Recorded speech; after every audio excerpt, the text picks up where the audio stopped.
এই মুহূর্তে আমরা যে খবরের নজর রাখবো, কাঁথিতে একটি ক্লাবে বাৎসরিক অনুষ্ঠানে যুবককে কুপিয়ে খুন। খুনের পিছনে কি কারণ রয়েছে এখনো সঠিক জানা যায়নি, তবে পুলিশ তদন্ত শুরু করেছে। গতকাল রাত্রে একটি ক্লাবে অনুষ্ঠান চলাকালীন গান বাজনা চলছিল। স্থানীয় দুই বন্ধুর মধ্যে কোনো এক ঝামেলার কারণে এই খুন বলে প্রাথমিক তদন্তে অনুমান করা যাচ্ছে। রাত 1:30 নাগাদ ধারালো অস্ত্রের কোপে জখম কাঁথি 7 নম্বর ওয়ার্ডের স্থানীয় যুবক আজগর মল্লিক কে স্থানীয় দারুয়া হাসপাতালে ভর্তি করলে চিকিৎসা চলাকালীন মৃত্যু বলে ঘোষণা করে হাসপাতাল কর্তৃপক্ষ। মৃত যুবকের আনুমানিক বয়স 25 বছর। এই খুনের ঘটনায় অভিযুক্ত সৌরভ দাসকে পুলিশ আটক করে। পুলিশ আধিকারিক দিবাকর দাস বলেন, মঞ্জুরি ক্লাবের বাৎসরিক অনুষ্ঠান চলছিল, সেইখানে দুই বন্ধুর মধ্যে বচসা শুরু হয়। অভিযুক্ত সৌরভ দাস আজগর মল্লিককে ছুরি মারে, তার ফলে প্রথমে আহত অবস্থায় তাকে হাসপাতালে নিয়ে গেলে সেখানে চিকিৎসকরা মৃত বলে ঘোষণা করে হাসপাতাল কর্তৃপক্ষ। এখানে এই মঞ্জুরি গোষ্ঠী ক্লাবের একটা ফাংশনকে কেন্দ্র করে দুই বন্ধু, ওদের মধ্যে বর্ষা হয়। বর্ষার সময় রাত 1:30 নাগাদ একজন আরেকজনকে ছুরি চালায়। তখন এখানে স্থানীয় লোকজন তাকে হসপিটালে নিয়ে অ্যাডমিট করে। অ্যাডমিট নেওয়ার পরে উনি মারা যান।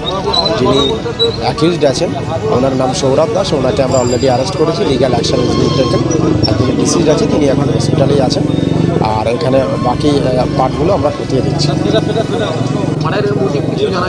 না, এখনো পর্যন্ত জানা যায়নি। That is matter of investigation পিরিয়ডে আমরা মোটিভ জানার চেষ্টা করছি। ঘটনা এখানে মঞ্জুরি গোষ্ঠী ক্লাবের বাৎসরিক অনুষ্ঠান দুদিন ধরে চলছে। গতকালকে হয়েছে, আজকেও গত পরশুদিনও হচ্ছে। গতকালকে রাত্রিবেলা সারা রাত্রি সাংস্কৃতিক অনুষ্ঠান ছিল। তো কিছু ছেলেপুলে এখানে নাচাগানা করছিল। তো হঠাৎ করে রাত্রিবেলা খবর পাই আমি, যেহেতু অনুষ্ঠান আমার ওয়ার্ডে হচ্ছিল, তো এখানে একটা ঘটনা ঘটেছে এবং গজালিকো মারা হয়েছে একজনকে। যাকে মারা হয়েছে সে আমার ওয়ার্ডের ছেলে আজগর মল্লিক, ছেলেটির নাম। আমি তাকে হসপিটাল করা হয়, হসপিটালে আমি দৌড়ে হসপিটালে যাই।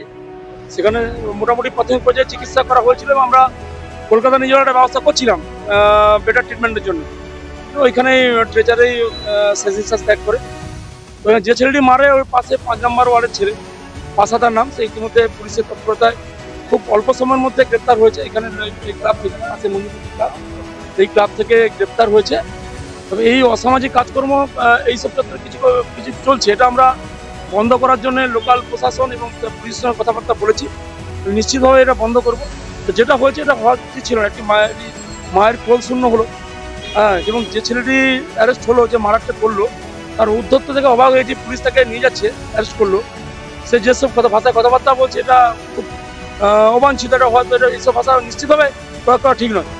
তো নিশ্চিতভাবে আইনি প্রসেসে পুলিশ যা পদক্ষেপ নেবেন এবং আইন তার আইনের পথে চলবে, দোষী শাস্তি পাবে। সর্বোপরি আমরা এলাকার লোক শান্তি বজায় রাখার জন্য সবাইকে আবেদন করেছি। আমাদের এখানে হিন্দু মুসলিম সমস্ত মানুষের সহাবস্থান আছে, সবাই একসঙ্গে মিলেমিশে বসবাস করি। তো এখানে এখনো পর্যন্ত শান্তি আছে, শান্তি থাকবে। আমরা সেটা আমরা এখনো পর্যন্ত বুঝতে পারছি না, সেটা পুলিশ তদন্ত করছেন, পুলিশ বুঝতে পারবেন মোটিভটা। সেটাও আমরা বলতে পারছি না, কিন্তু আমরা যতটুকু জানি ওরা বন্ধু ছিল, ওরা একসঙ্গে এখানে কালকে ফাংশনও দেখেছে। কিন্তু মোটিভটা আমরা এখনো খুঁজে পাচ্ছি না, বুঝতে পারছি না। আজগর মল্লিক, পাশা ডাক নাম বলে শোনা হচ্ছে। কাঁথি মঞ্জুরি গোষ্ঠী ক্লাবে রাত্রে ফাংশন হচ্ছিল। ফাংশনের পরে আজগর মল্লিক একটু নাচানাচি করছিল। আচমকা পাশা, ডাক নাম পাশা, ভালো নাম হচ্ছে সৌরভ দাস, আচমকা একটা ভোজালি নিয়ে এসে আজগর মল্লিকের গলায় মেরে দিয়ে ছুটে পালায়। গিয়ে আমরা পরে জানতে পারি ও ক্লাবের ছাদে গিয়ে লুকিয়ে থাকে, কাঁথি মঞ্জুরি গোষ্ঠী ক্লাবে, এবং তাকে বাইরে থেকে তালা মেরে, ক্লাব কর্তৃপক্ষই তালা মেরে তাকে লুকিয়ে রেখেছিল। এবং আজগর মল্লিকটা আমরা নিয়ে কাঁথি দারুয়া হসপিটালে নিয়ে যাই। সেখানে ডাক্তারবাবু চিকিৎসা করেন প্রাথমিকভাবে। তারপরে কিছুক্ষণের পরে উনি মারা যান সেখানে। ঘটনাটা এখানে রাত 1:30, তখন প্রায় 1:30। হ্যাঁ, আমি তো নিয়ে ওকে গেছিলাম হসপিটালে, আমি নিয়েই তো নিজে গেছিলাম। এবং আমার গোটা জামা কাপড় দেখুন রক্তাক্ত অবস্থায় ভর্তি আছে। রাজেক মল্লিক, উত্তর দারুয়া, মনসাতলা।